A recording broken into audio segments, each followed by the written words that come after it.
Now, everybody, when I reviewed Day of Atonement, about 4 weeks ago, maybe a month ago, I had no idea I was going to be starting this new series of what I'm calling 2011 revised movie reviews.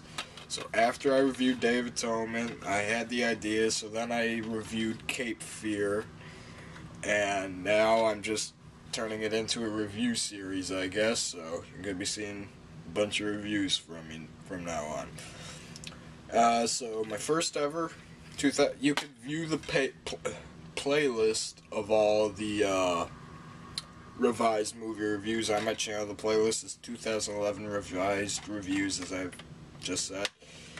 Alright, and for the third revised movie review of 2011, now back in like 2008 and early 2009, when I did those cheesy reviews, yeah, maybe some of you have seen that, back in like December 2008 to like May of 2009, I had the cheesiest movie reviews ever. And I might be re-reviewing some of them, you know, with this revised movie series, so keep on the lookout for that. Alright, so my review I'm talking about today is Wes Craven movie. It's not Nightmare on Elm Street or Scream or Christine or anything common like that a lot of people would know. This one, not a lot of people know. Not a lot of people talk about this one. Originally, this was intended to be made into a series, but because it wasn't successful, it never happened. And I thought this movie was pretty good. I definitely think it deserves a little more recognition than what it's had already. And this is Wes Craven's Shocker. Alright, now, Shocker, it had a bunch of people I knew in it. It had Mitch Pileggi, who I knew. He's on the X-Files, and then he hosted this show called Breaking the Magician's Code back in like the 90s. I'm sure somebody knows about that. So he plays the Horace Pinker, who we see on the cover here, and then you have Peter Berg. And I knew Peter Berg because he played the older brother in Corky Romano, which I actually kind of liked. I know a lot of people hated Corky Romano, but I like that. And those are pretty much the only two actors in this movie that I knew. I didn't really know who anybody else was. Shocker was 1989. The soundtrack to this movie, it's like a heavy metal rock soundtrack. It's like, the main song is like, you know, Shaka, we live in the bar when it's just getting hotter. Shaka, you know, like, we will have the power in our shining hour. You know, this song, but they had a bunch of different 80s rock stars do the soundtrack to this. And what the movie's about starts out with, we have Peter Berg. He's a high school student. He's on the football team, and he's sort of a klutz. First of all, he runs into the my tongue twisted. He runs into the goalpost, and then he's walking backwards and trips over the drink stand or whatever. Forget what I said about Peter Berg and Mitch Pileggi being the only actors that I know. I also know Ted Raimi. Yeah, Ted Raimi, brother of Sam Raimi, acts in the movie for a little while. Alright, so he's kind of a klutz. He's with his girlfriend. They're walking home, and then it sort of morphs into a dream where he dreams that he walks into his old house of his adopted family, and he sees all, like, it's a 3-year-old daughter, a 12-year-old son, and the mother. He sees all of them getting killed by Mitch Pileggi's character, whom he doesn't really know yet. And then he pretty much wakes up from the nightmare and gets a call from his adopted father And his news is he actually has foreseen that his adopted family has actually been murdered in the exact same ways that he dreamed. Now, when they're talking in the police report, you find out Peter Berg, he was in an adopted family because he was found all beaten and, you know, abused as a kid. And they found his body all beaten or something like that. And then you later find out his real father was this guy, Horace Pinker, played by Mitch Pileggi. So basically, his adopted dad does not believe him, but then he starts telling him, you know, I saw him, he had these 3 fingers cut, I saw the guy's truck. So they go to Pinker's TV repair place, which is where Mitch Pileggi works. It's Peter Berg, his adopted dad, and a couple other officers. They go in like the back, and the one cop is standing there smoking a cigarette, and all of a sudden, like, the bookshelf opens, and the hand grabs him and drags him behind the bookshelf. And then Peter Berg and his dad don't know where the guy went. Then all of a sudden they're standing there, and all this blood starts flowing underneath the shelf. So they go back there, they see the cop all murdered. Then Mitch Pileggi walks out the back door dressed up like the cop, kills the other officers, gets away, and it's pretty much and that's pretty much the beginning. And then Peter Berg gets the help of one of his friends. I forgot what they said his friend's name was in the movie. I know his friend, I think Rollo or something like that. I don't remember. I know the actor that plays him is Richard Brooks. So they go to the football field. Peter Berg purposely falls asleep so he can see where Pinker's going next. And he traces him to this apartment, like, building or hotel or whatever. So once he wakes up, him and his friend Rollo, I'm just going to call him Rollo for this review because I think that's what it was. So him and Rollo, no, Rhino. So him and Rhino go to the apartment where they think they saw him. The cops go there too, and then they hear all this screaming coming from upstairs. Unfortunately, they all go up. Peter Berg and all the cops go up with him. And Mitch Pileggi goes on the roof. Peter Berg chases him. Mitch Pileggi jumps onto the other roof of a building that was next to it and pushes the ladder down. And then Peter Berg somehow jumps this huge gap on top of the other building. And eventually they just have sort of like a fist fight. They're beating each other, kicking each other into like the skylight and all that stuff. When eventually the cops get to the other building, and right as he's about to stab Peter Berg, and just surrenders and takes himself into the cops. And so then they take him to prison to put him in the electric chair. And it's really weird, the scene before, when he's in the TV, when he's in the jail cell, he has this TV in his jail cell. What is with me today? Jail cell. And he has this TV in there. He's got like all these candles set up, sort of like a ritual, and he's holding on to these wires with all these sparks coming out of him. He's like, give me the power. And then, like, some sort of a mist comes out of the TV, transforms into, like, this pair of lips. Is like, you got it, baby. It's Pinker. The electric volt hits Pinker. He gets knocked out.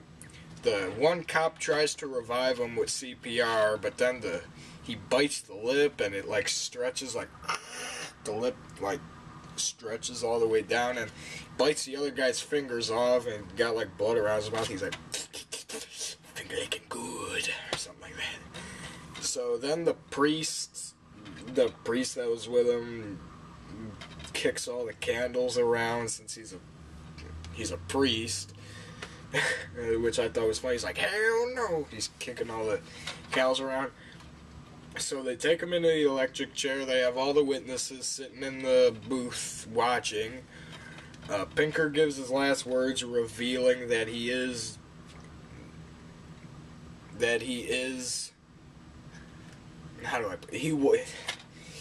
revealing that he is Peter Berg. I couldn't think of Peter Berg. Revealing that he is Peter Berg's original father. They try to execute him, but then it doesn't work. So the doctor goes up to her. She touches his arm. Electric volts shoot out of his arm into her body. It kills Pinker, but then his soul transferred. The electric volt that the doctor touched transfers into her, and Pinker's soul then goes into her. So she kills one of the cops and puts Pinker's spirit in the other cop, and they blow up this oil truck, which is where Peter Berg is still telling his adopted father that he still doesn't think that Pinker's dead. I forgot to mention that Peter Berg's girlfriend also gets killed by Pinker before they find him. Before they get into the fight on top of the roof, he kills the girlfriend. And then the girlfriend, she starts, he's having, these hallucinations of his girlfriend, or maybe his girlfriend's spirit is actually coming to him. I don't really know. It's not really that clear. But she's telling him how to defeat Pinker. She's wearing... She's really ghostly looking when she comes back. She's glowing white. She's wearing, that bloody red dress. You can sort of see it, on this little bonus material screen on the back, but probably not a lot. So after that, the cop that Pinker got transferred to from the doctor visits Peter Berg. They get into a chase. He chases Peter Berg through the park with this gun. He tries shooting him. The cop goes into the body of this jogger, and Peter Berg runs into this little girl that's riding a tricycle. The jogger gets to the little girl, puts his spirit in the girl. The girl freaking starts driving a bulldozer.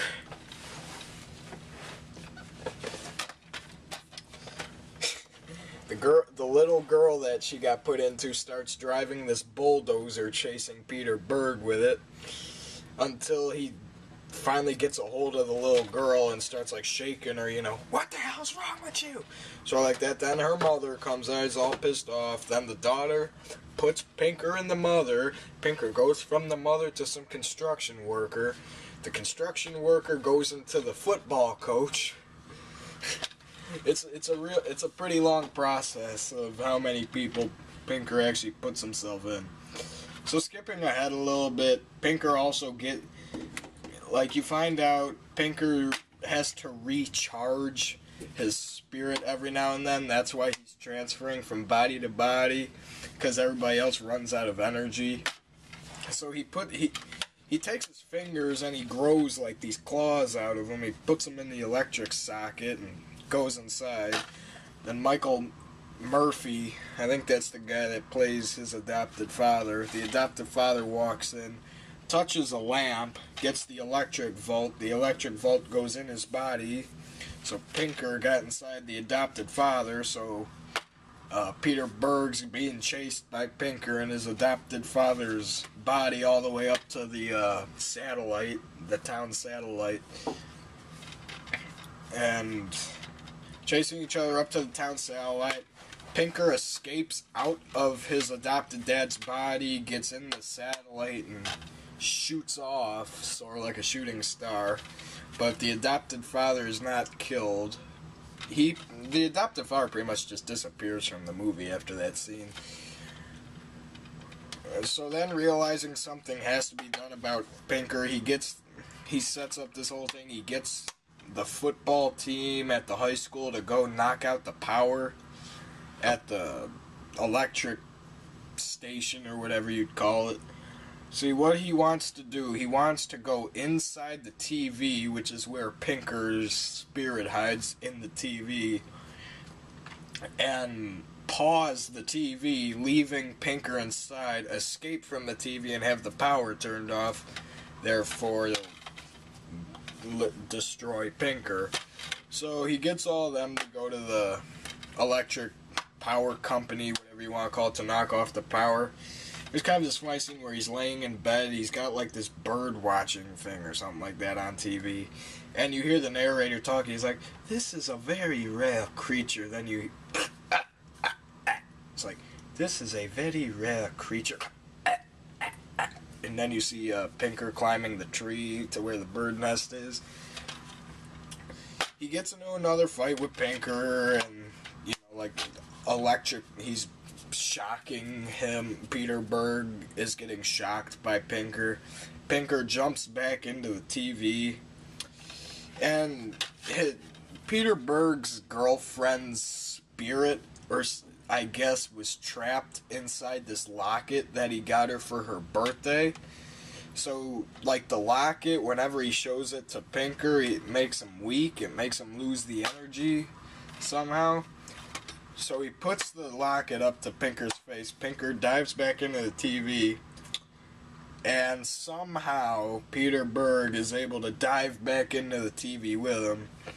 And then this is probably my favorite scene from the movie, is when they're beating each other. They're running inside the TV movies, beating each other up through all these movies. Like, they started out in like this war footage, and like the soldiers are all walking down the line, and they're like, who the hell's that guy?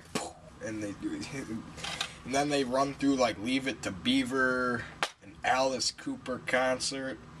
Then they go through the news where this John Tesh, I think some of you know who John Tesh is, plays the news reporter. He's like, we've been seeing confirmed reports of pre-recordings of Jonathan Parker and a man who looks like executed mass murderer Horace Pinker fighting through a bunch of channels.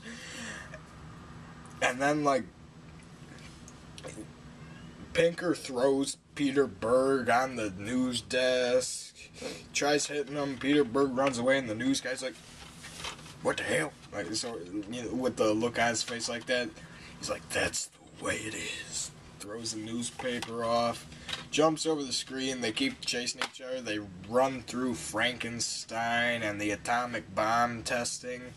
Then they jump out of the TV into this obese woman's apartment, and Horace Pinker beats Peter Berg up some more. Then he beats up the woman's husband for whatever reason. They jump back into the TV where like this game show thing is. And eventually he is able to pause Pinker with the remote, jumps out of the TV through the camera, because the TV that was in the room gets destroyed because Pinker ran towards the TV, but he unplugged it so Pinker couldn't get out, so Pinker's head just like goes through the screen, which is kind of funny. So Peter Berg jumps out through the camera that was in the room, and pretty much escapes. Power goes out. Pinker's dead. Well, he's like, when he jumps out of the TV, you hear his voice coming through the TV like, alright, next time you turn the TV on, I'll be there waiting for you. Just you wait.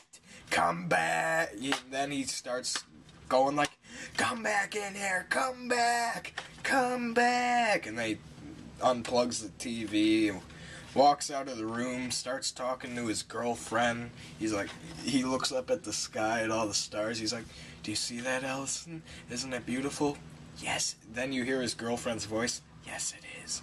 And then like the stars like sort of form like a heart shape in the sky, and that's pretty much the end of the shocker. I know a lot of people do not like this movie. I've not read that many good reviews on it. I do know a couple of people that like it. I know Rambo Raff for Life put this movie in his 69 favorite horror films.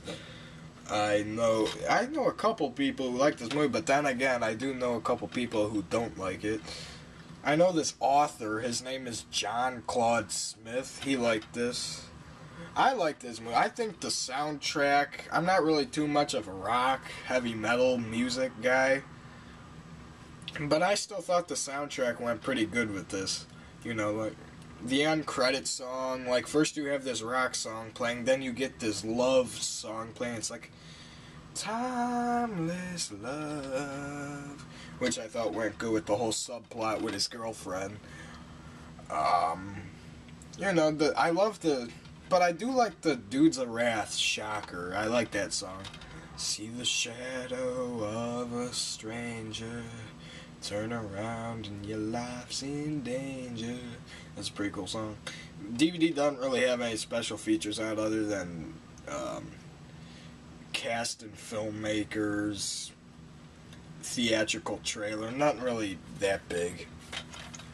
You know, there are cheesy scenes in this. The whole subplot with the girlfriend is really cheesy. The idea, the electric guy is a little funny. And then, especially the scene at the end running through the TV, that's a little strange for a horror movie. But it's Wes Craven. You know Wes Craven always puts some sort of comedy. I mean, you know the Nightmare on Elm Street movies had their share of comedic moments. You know, that's how it was with this. This movie's got some comedic moments. It's the first half hour of the movie when they're still looking for him, when he's a serial killer, is all, you know, serious. Then when it turns into the electrical guy, it sort of becomes more or less high-toned. It becomes more free. It's fun. It's a fun movie to watch. I like the first ever time I saw this, I was cracking up when they were running through the TV. I'm like, oh my god, this is so strange. If you watch the first 20 minutes, if you watch the first half hour of the movie, skip to that end scene, you won't believe it's the same movie. It's just so different by the ending. It's just so, it just loses the dark tone it started out with and just turns into like a party of a movie. Wes Craven took advantage of the fact that he was electrical, so they took him inside the TV. The editing for the TV scenes I thought was really good, because when they're in the Frankenstein, he's running behind the table and all this. It's pretty cool. Like, I like so don't take this movie too seriously, and you might like it. If you take this seriously, if you think it's supposed to be like scary horror, it's really not. I mean, so I'd recommend you see Shocker if you need to. You know, if you want a good laugh, watch the last 45 minutes of the movie. It's pretty crazy. If you like rock music, check this out for the soundtrack. I recommend Shocker. I like this movie. It's pretty good. Alright, so that was my third 2011 revised movie review. Shocker. Do I know what I'm doing for my next? Next, I will be talking about a comedy movie starring Eddie Murphy, Richard Pryor, and Red Fox. Let me just start by saying I love Red Fox. The movie is Harlem Nights, so stay tuned for the Harlem Nights review.